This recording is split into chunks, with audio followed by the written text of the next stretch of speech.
Bonjour et bienvenue sur la chaîne, je vous retrouve aujourd'hui pour faire le petit point lecture de la semaine et on a pas mal de choses à voir en revue parce que j'ai quand même un tas assez conséquent de lectures à vous présenter, donc allons-y, c'est parti. Voici ce dont il est question, il y a des romans, il y a des mangas, donc on va s'y attaquer. Je commence par la suite de manga, c'est Free Run. J'ai lu le tome 7 et le tome 8 de cette série de manga dont je vous ai déjà parlé et que j'aime vraiment beaucoup. C'est une de mes séries préférées manga. Je passe un très bon moment, je vous en ai déjà parlé plein de fois donc je vais pas m'étendre davantage, mais c'est toujours aussi agréable et toujours aussi prenant.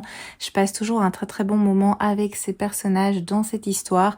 Il y a des combats, il y a de la magie, il y a aussi des petits moments plus doux, un petit peu tranche de vie. C'est vraiment un chouette petit mélange, il y a un bon équilibre entre tout ça et j'adore vraiment. Donc voilà, j'ai poursuivi.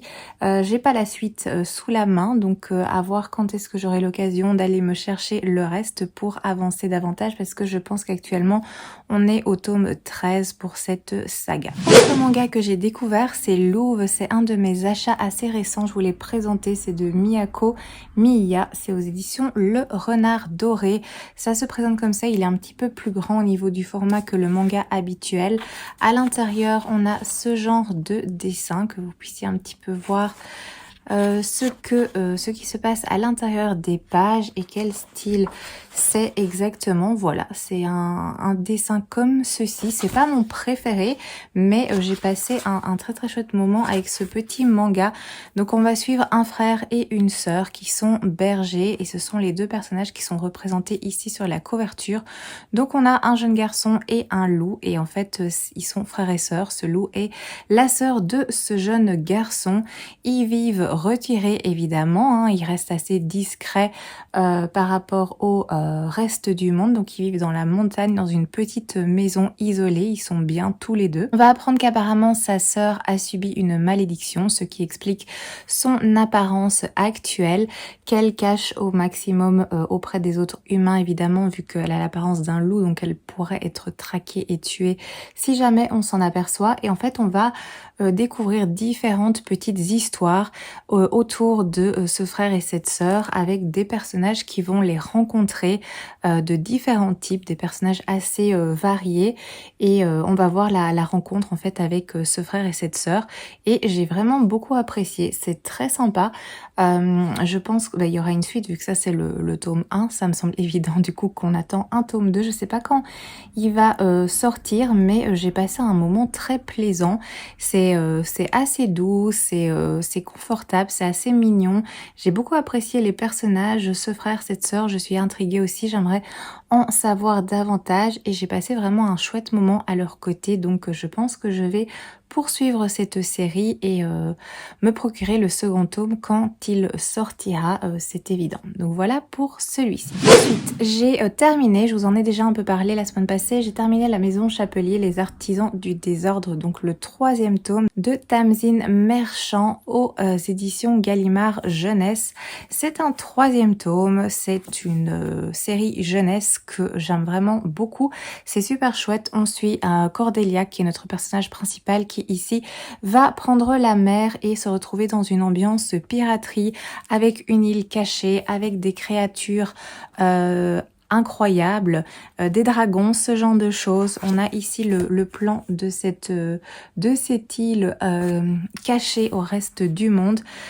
On est dans un récit d'aventure avec des personnages attachants. Il faut lire ça dans l'ordre. Par contre, je vous recommande grandement de commencer par le 1er tome pour la bonne compréhension. Sinon, vous allez être perdu. Il y a un lien avec les vêtements et des vêtements magiques. Je vous en ai déjà parlé, hein, Cordelia. Elle fait partie d'une guilde d'artisans qui est la guilde des chapeliers. Donc, ils confectionnent des chapeaux avec des éléments magiques. Donc, on est autour de ce genre de choses. Et c'est vraiment très chouette, ça se lit tout seul. Moi j'ai dévoré cette lecture, après ça reste de la jeunesse donc ça se lit bien, c'est fluide. L'univers est quand même travaillé, là c'est déjà le 3e tome, je sais pas s'il y aura une suite ou si c'est une trilogie, je sais absolument pas. Si vous avez l'info, n'hésitez pas à me le dire, mais en tout cas moi je passe un très chouette moment avec cette série, et s'il y a un 4e tome qui se profile à l'horizon, eh bien je continuerai la saga bien sûr. Ensuite, j'ai lu une duologie, donc je vous la présente ensemble, c'est celle-ci, Ce cœur empoisonné, 1er tome, et Ce funeste destin, 2e tome aux éditions Sabran. C'est écrit par Kéline Byron et ils sont très jolis. Moi j'ai cette version reliée, on a ceci au niveau du jaspage. C'est vraiment des livres qui sont très jolis, mais on a l'habitude un petit peu maintenant quand c'est des éditions comme de Saxus et Sabran, ils font des choses qui sont très jolies visuellement. Alors au niveau de ce récit, on va suivre le personnage de Briseis qui va en fait recevoir une information étonnante, à savoir un héritage complètement inattendu d'une tante qu'elle ne connaît pas parce que Briseis a été adoptée. Donc elle ne connaît absolument pas sa vraie famille, sa vraie mère. Elle a été adoptée par 2 femmes et elles se sont toujours... et tout s'est toujours très bien passé entre elles, mais elle n'a plus aucun lien avec sa famille biologique. Et là, une tante va apparemment lui léguer son domaine à un grand manoir avec des vastes jardins aux alentours. Donc, grosse surprise pour Briseis et pour ses mères, évidemment. Ce domaine se trouve à la campagne. Là, elles habitent en ville et Briseis vit un moment un petit peu difficile parce qu'elle a des aptitudes assez étonnantes avec les plantes. Donc elle a des aptitudes concernant la botanique et elle a du mal à gérer ça. Elle a du mal aussi avec ses amitiés actuelles qui se détachent un petit peu, qui s'éloignent de plus en plus. Donc bref, elle est un petit peu dans le creux de la vague et tout le monde pense que du coup ce serait une bonne idée de quitter la ville, de quitter un petit peu les problèmes actuels pour aller dans ce domaine à la campagne et se ressourcer. Donc ils vont partir là-bas et là il y aura pas mal de surprises qui vont lui être réservées. Parce qu'elle va découvrir plein de choses évidemment sur sa famille biologique qui sont en lien direct avec la mythologie grecque et aussi ses aptitudes concernant les plantes. Elle va comprendre plein de choses et on va partir dans ce genre d'histoire, ce genre d'intrigue. Donc je vais pas plus loin dans le résumé pour pas trop vous donner d'informations, mais voilà un petit peu ce dont il est question. Alors c'était une lecture qui s'est fait rapidement. Les livres sont pas très gros non plus, ils font 350 pages, 300 pages environ. Donc ça se lit très rapidement, c'est pour ça que j'ai pu faire aussi la lecture des deux cette semaine. C'est adressé à un public plutôt jeune, donc young adulte. Comme je vous l'ai dit, c'est un récit où il va être question de magie, il va être question de quête, de mythologie grecque, de légendes, de dieux, de plantes, de poisons, d'amitié, de trahison. Il y a pas mal de choses et j'ai beaucoup apprécié tout ce qui tournait autour de la mythologie grecque. Que j'ai trouvé bien amené et sympa à suivre. Par contre, j'ai trouvé que le premier tome, en tout cas la première moitié du premier tome, est vraiment assez lente. L'histoire met beaucoup de temps avant de démarrer.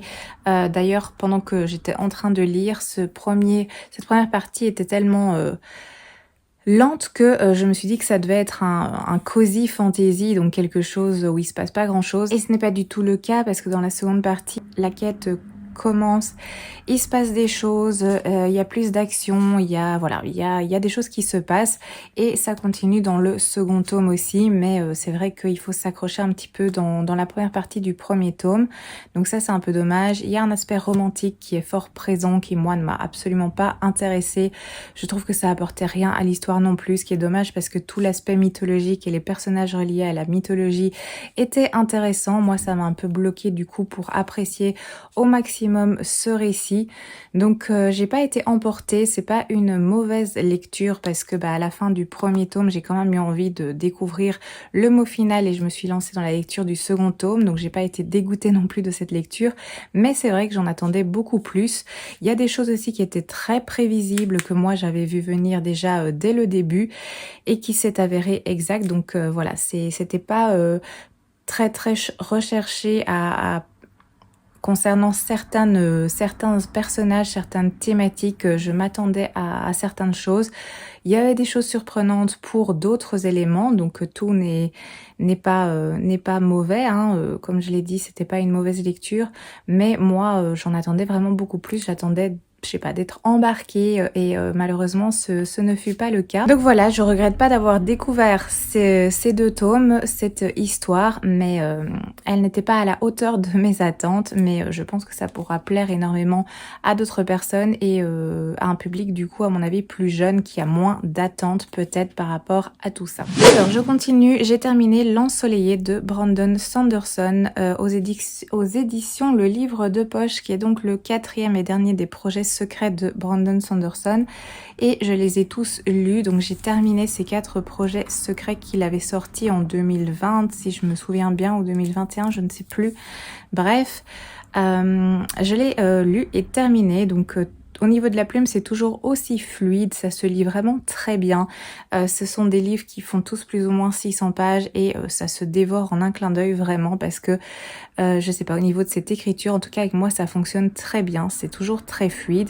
Malheureusement, j'ai un avis assez mitigé concernant ce livre.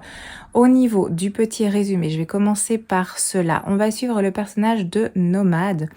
Nomade qui est un homme qui a des problèmes avec la brigade nocturne, ça s'appelle comme ça, on nous explique pas, on est plongé directement dans l'univers, dans l'histoire et dans la vie de ce personnage.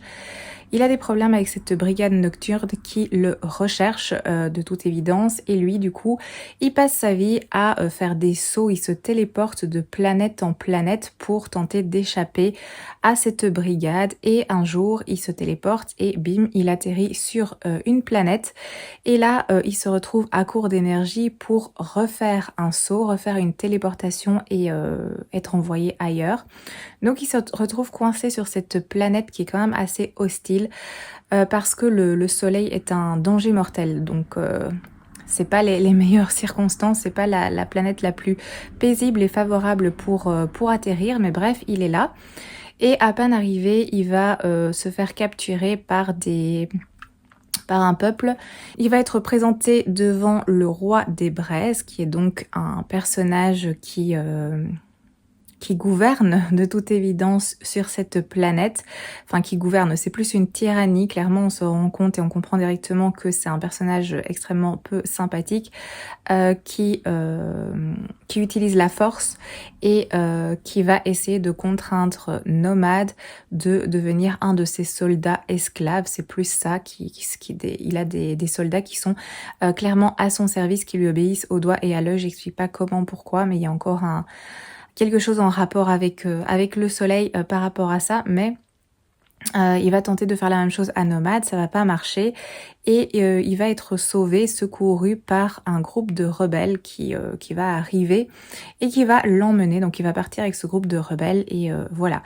On comprend très vite qu'il y a ce tyran, le roi des Braises, qui essaye de contrôler toute la population par la violence, par la force, qui est un personnage très cruel et il y a des rebelles qui tentent évidemment de survivre et de deux trouver une solution par rapport à ce tyran et ils pensent qu'évidemment la solution, l'espoir, ce sera Nomade qu'il est arrivé ici pour une bonne raison et c'est pour les sauver, donc il devient leur espoir.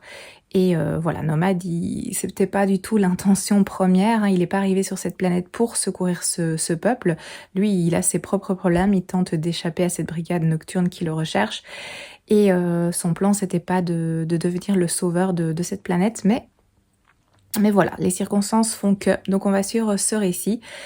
Et j'ai bien apprécié l'univers, j'ai bien apprécié le personnage de Nomade, j'ai bien apprécié l'intrigue en elle-même, l'histoire en elle-même, cette planète, l'idée de ce soleil qui devient un danger.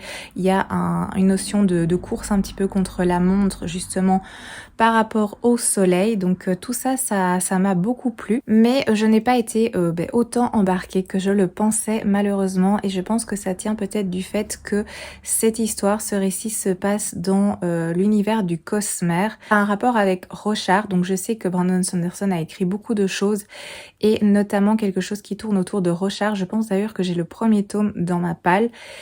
Et du coup, c'est pas que l'intrigue n'est pas compréhensible, mais on manque quand même d'éléments. Parce que je pense que le personnage de Nomade, en tout cas, on nous fait comprendre qu'il a un lien direct avec ce qui se passe dans Rochard et dans l'univers du Cosmere.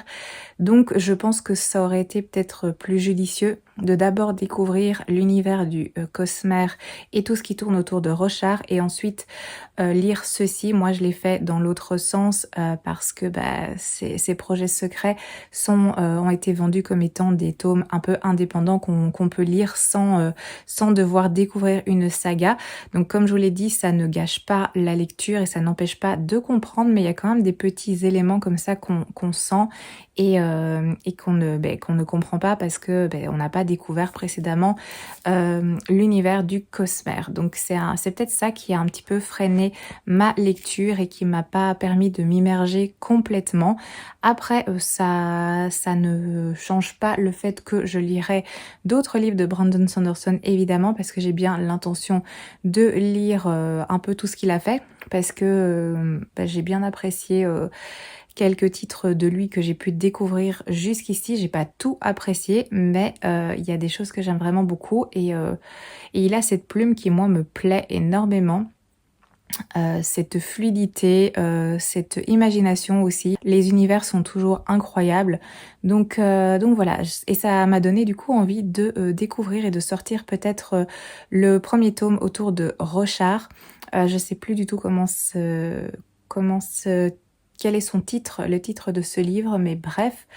Donc je vais voir s'il y a moyen de pouvoir commencer cette lecture dans pas trop longtemps. Maintenant je vous dis ça, mais j'ai tellement de lectures que j'ai envie de découvrir dans pas trop longtemps que c'est toujours compliqué. Donc voilà pour celui-ci. Ensuite, j'ai lu un petit livre qui est Willowdene de Catherine Applegate. C'est aux éditions... Je l'ai emprunté à la bibliothèque. Du coup, c'est aux éditions Seuil. Il fait 230 pages max. 235 pages. C'est de la jeunesse, vraiment, clairement, je vous montre. On a ce genre de mise en page. On a des petites illustrations à chaque début de chapitre. Et on a de temps en temps des petites illustrations aussi à l'intérieur. Évidemment, je ne vais pas les retrouver, mais si, voilà, non.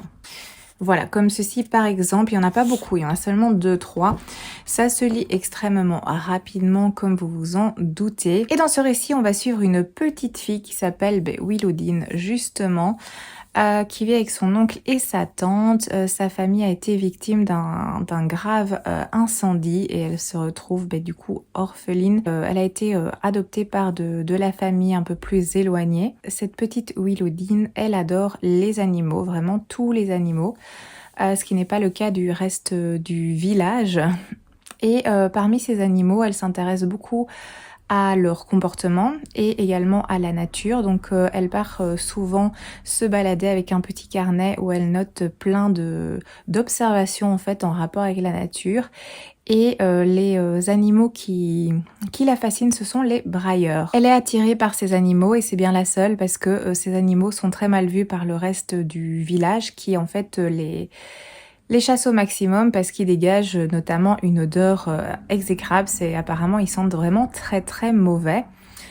Donc la mode, c'est plus de les chasser que de les observer. Donc Willowdene, elle est à contre-courant par rapport à ça. Et par contre, le reste du village bien apprécie d'autres petites créatures qu'on appelle les fredonnours, qui viennent assez régulièrement et qui attirent les touristes. Et donc ça fait marcher un petit peu l'économie du village. Le problème, c'est que on constate qu'il y a de moins en moins de fredonnours au fil des années et aussi de moins en moins de brailleurs étant donné qu'ils sont chassés. Et de toute évidence, Willowdene se rend compte qu'il y a un lien entre les deux choses. Elle va donc se lancer dans un genre d'enquête et elle va faire aussi une découverte très surprenante en rapport avec plutôt de la magie. Je vous dis pas quoi, comment, parce que déjà le livre est tout petit, donc si je vous raconte tout, vous aurez pas un résumé mais toute l'histoire, ce qui n'a aucun sens. Donc voilà un petit peu, on va tourner autour d'une petite enquête qui est menée par Willowdene, qui est une petite fille passionnée par la nature et par les créatures un petit peu rejetées par le reste du village. Elle-même se sent un petit peu rejetée aussi par rapport au reste du village. Elle est très discrète, elle est assez introvertie. Et là, elle va devoir un petit peu se mettre en avant pour les besoins de cette enquête et elle va être amenée dans un sens aussi à sauver d'une certaine façon son village. Donc voilà un petit peu le genre de récit, c'est mignon, c'est plein de bons sentiments, ça parle de la nature, ça parle de l'acceptation aussi des différences, parce que voilà, ces brailleurs, sous prétexte qu'ils sentent mauvais, ils sont chassés, mais en fait ils ont un rôle à jouer et ils ont une importance aussi au niveau de la nature. Donc si on chasse certaines créatures, eh bien ça aura un impact sur la globalité et également potentiellement sur les humains. Donc il faut être un petit peu plus conséquent et un petit peu plus réfléchir. Donc voilà, ça tourne autour de ce genre de thématique. Et c'est mignon, c'est bien amené, j'ai passé un agréable moment, ça se lit tout seul évidemment, hein, c'est une lecture que j'ai faite d'une traite, donc voilà pour celui-ci, un petit livre jeunesse mignon, ça me laissera pas un souvenir impérissable en tête, mais c'était agréable sur le moment au niveau de cette lecture. Dernière chose que j'ai lue, c'est Sarek de Ulf Gvensler, aux éditions de La Martinière. C'est un petit livre poche que j'ai depuis pas trop longtemps, j'avais envie de le le découvrir, donc c'est chose faite. Dans ce récit, en fait, on va suivre un groupe d'amis, donc 4 personnes qui vont partir en randonnée dans la montagne et donc plus précisément au Sarek, qui est une région qui comporte des dangers. Donc oui, la randonnée, c'est pas non plus de tout repos. Il faut faire attention où on met les pieds. On est dans des endroits isolés. Donc si on a un pépin, eh bien c'est problématique. Et on a ce groupe de 4 personnes, donc c'est 2 couples. Les 2 couples qui se connaissaient plus ou moins dans le sens où il y a 3 personnes, donc on a 2 filles, 2 garçons. Les 2 filles sont amies et se connaissent depuis longtemps. Le compagnon d'une de ces filles également, ils se connaissent, ils formaient un petit groupe d'amis depuis un bon moment. Et la jeune fille restante a rencontré quelqu'un depuis 1 mois ou 2 très récemment. Et cet homme, du coup, est également passionné de randonnée. Et il a demandé si c'était ok qu'ils se joignent à eux parce qu'ils avaient un voyage prévu, une randonnée prévue depuis un petit moment, donc qui devait à la base se faire à 3. Finalement, ils vont accepter que cet homme les accompagne et c'est pour ça qu'ils vont se retrouver à 4. Pour faire cette randonnée. Il y aura aussi un petit changement concernant la destination parce qu'à la base, le trio avait décidé d'aller faire cette randonnée dans une certaine région, me demandez plus le nom. Et sous l'insistance de ce nouveau venu, ils vont changer leur plan et aller au Sarek. Lui apparemment a fait ce voyage plusieurs fois. La région est magnifique et donc il trouve plus intéressant de faire une balade au Sarek. Mais c'est vrai que la région du coup est plus dangereuse. Et on va retrouver ces 4 personnes qui vont être un petit peu livrées comme ça face à la nature et aux dangers de la nature et pas que. Donc voilà pour le récit, je vais pas aller plus loin, mais j'ai bien apprécié cette lecture, c'était très sympa. J'ai apprécié aussi tout le côté nature parce que on en parle beaucoup. Il y a un aspect très psychologique dans ce récit. Il y a des retournements de situation qui m'ont vraiment surprise. Moi, il y a un élément, j'avais un peu peur d'être déçue parce que je voyais ce qui allait arriver. Je me suis dit, oui, à mon avis, on part vers ça. Il y aura ça comme rebondissement à la fin. Mais en fait, non, il y a encore une autre petite surprise. Donc, très agréablement surprise. Au niveau de ce livre, on est donc dans un sens, dans un huis clos, parce que on va suivre ces personnages qui sont livrés à eux-mêmes dans cette nature qui va devenir hostile, dangereuse, difficile, avec des conditions météorologiques aussi compliquées. Il va être question d'une enquête aussi sous forme d'interview. J'ose pas trop vous en dire, mais il va se passer quelque chose évidemment. Au moment de cette randonnée, un drame va arriver et on va du coup suivre une enquête pour essayer de comprendre ce qui s'est passé. Donc on va interviewer, un policier va entendre un des personnages pour comprendre toute l'histoire et cette histoire va nous être racontée de cette façon. Donc c'est via un entretien avec un policier qu'on nous raconte toute cette histoire, un peu glaçante par moment et très psychologique. Donc voilà, c'était une bonne lecture, une belle découverte. Franchement, j'ai apprécié le style, j'ai apprécié l'ambiance. Donc c'est une belle découverte. J'ai apprécié ce récit. C'est pas devenu mon policier, si je puis dire, préféré, mais ça m'a fait passer un très bon moment et ça se lit vraiment très bien. C'est prenant, c'est addictif. C'est un livre de poche qui fait, je vais vous dire, plus ou moins, qui fait presque 500 pages, mais ça se dévore vraiment tout seul parce qu'on est pris dans cette histoire, on a envie de savoir ce qui s'est passé, c'est vraiment bien fait. Donc voilà, belle découverte pour celui-ci. Voilà pour ce que j'ai lu cette semaine, je suis contente, hein. Vous voyez là, mon rythme je pense est quasiment revenu, donc c'est très agréable. Je vais vous parler maintenant des lectures que je suis en train de faire. Alors en audio, j'ai pas avancé, donc je suis toujours dans l'Empire des ouragans dont je vous ai déjà parlé et aussi dans le livre d'Alan Moore, Le Grand Camp, je pense. J'ai du mal à retenir ce titre. Ou sinon en lecture papier, j'ai un petit peu avancé dans ceci. Donc j'ai repris un peu la lecture de Loin des îles mauves de Chloé Chevalier. J'ai dépassé à peine la moitié. Donc j'ai avancé quand même assez bien dans cette lecture et je vous dis pour l'instant c'est pas ma lecture préférée. Je vais le finir mais ça me plaît pas, c'est pas incroyable. Donc c'est un petit peu dommage. J'espère que ça va un petit peu mieux se passer dans la deuxième partie.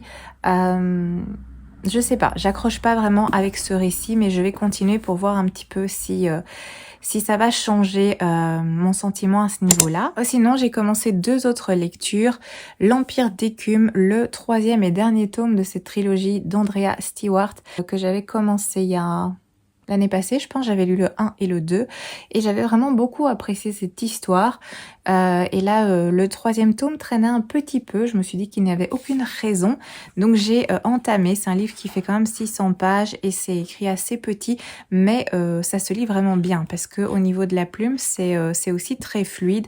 Là, j'ai lu les 5 premiers chapitres, donc pas énormément. Je suis à la page 66, donc pas grand-chose, mais si c'est la même expérience de lecture que pour le tome 1 et le tome 2, je sais que je vais dévorer ce récit sans problème. Et sinon, j'ai aussi commencé, tout commencé, God Killer de Anna Kanner aux éditions de Saxus. Là, j'ai lu le prologue, donc je ne veux pas vous en parler davantage. Je suis au chapitre 1, donc à la page 21. Donc il me reste du pain sur la planche. Le second tome est déjà sorti, je l'ai également dans ma palle. Je sais pas si c'était une duologie ou une trilogie, ou plus, je sais plus. Bref, je sais qu'il y a 1 et 2 en tout cas qui sont déjà sortis. Donc je me suis attaquée à celui-là et à rien d'autre pour le moment. Donc 3 livres, c'est déjà bien, plus les livres audio que je n'ai pas avancé et que du coup je voudrais continuer, reprendre cette semaine. Voilà un petit peu pour mes lectures en cours. Sinon, eh bien, je ne suis pas allée à la bibliothèque cette semaine, donc je n'ai rien de nouveau à vous présenter, pas d'achat non plus. Donc je pense que je vais vous laisser ici pour ce petit point lecture où je vous ai quand même présenté pas mal de choses. Je suis assez contente.